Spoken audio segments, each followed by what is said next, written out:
ஓம் சக்தியே நம. இந்த உலகில் பலர் இறைவனை வேண்டுகிறார்கள். சிலர் துன்பத்தில் வேண்டுகிறார்கள், சிலர் செல்வத்திற்காக வேண்டுகிறார்கள். ஆனால் இறைவனையே வாழ்க்கையாக்கி கொண்ட பக்தர்கள் சிலரே.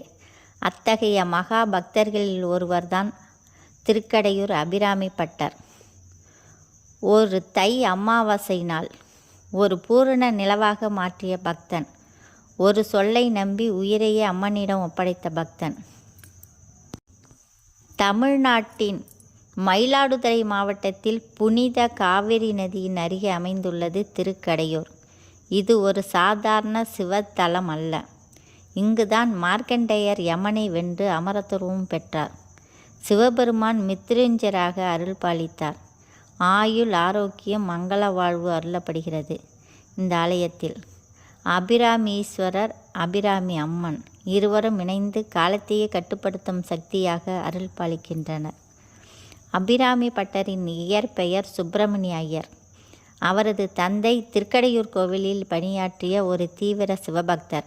சிறு வயதிலேயே வேதங்கள், ஆகமங்கள், தேவாரம், சக்தி தத்துவம் எல்லாவற்றையும் கற்றார். ஆனால் அவர் மனம் அதிகமாக ஈர்க்கப்பட்டது அபிராமி அம்மனிடம். ஒரு நாள் திருக்கடையூர் கோவிலில் அபிராமி அம்மனை தரிசித்தார்.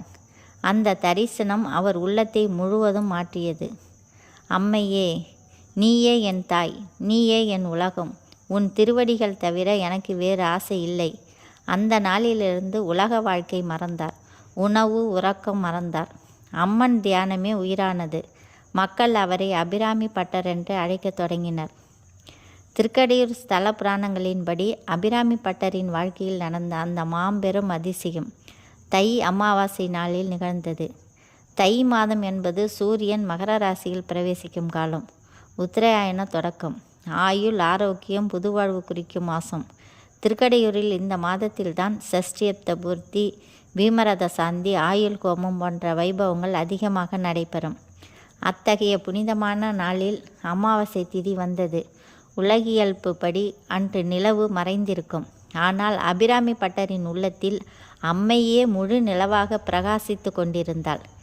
என் கண்களுக்கு இது அமாவாசை அல்ல, அபிராமியின் பூரண தரிசனம் என்று உணர்வில்தான் அபிராமி பட்டர் பின்னர் இன்று பௌர்ணமி என்று சொல்லப்போகும் அந்த உச்ச தருணம் உருவானது.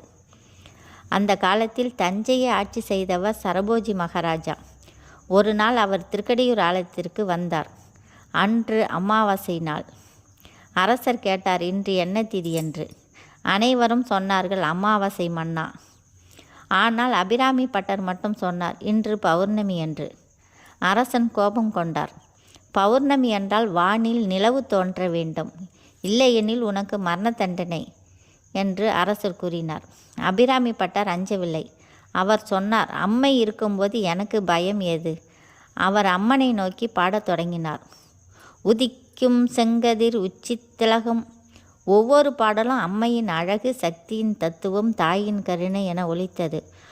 தன் வாக்கை பொய்யாக்காமல் இருக்கவும், அன்னையின் அருளை பெறவும் பட்டர் ஒரு பெரிய குடியில் தீ வளர்த்து அதன் மேல் 100 கயிறுகள் கொண்ட ஒரு ஊஞ்சலில் அமர்ந்தார்.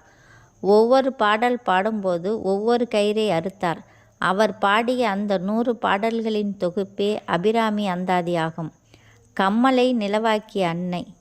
அவர் 79வது பாடலை விழிக்கே அருளொன்று என்று தொடங்கும் பாடலை பாடி முடிக்கும்போது அன்னை அபிராமி நேரில் தோன்றினாள்.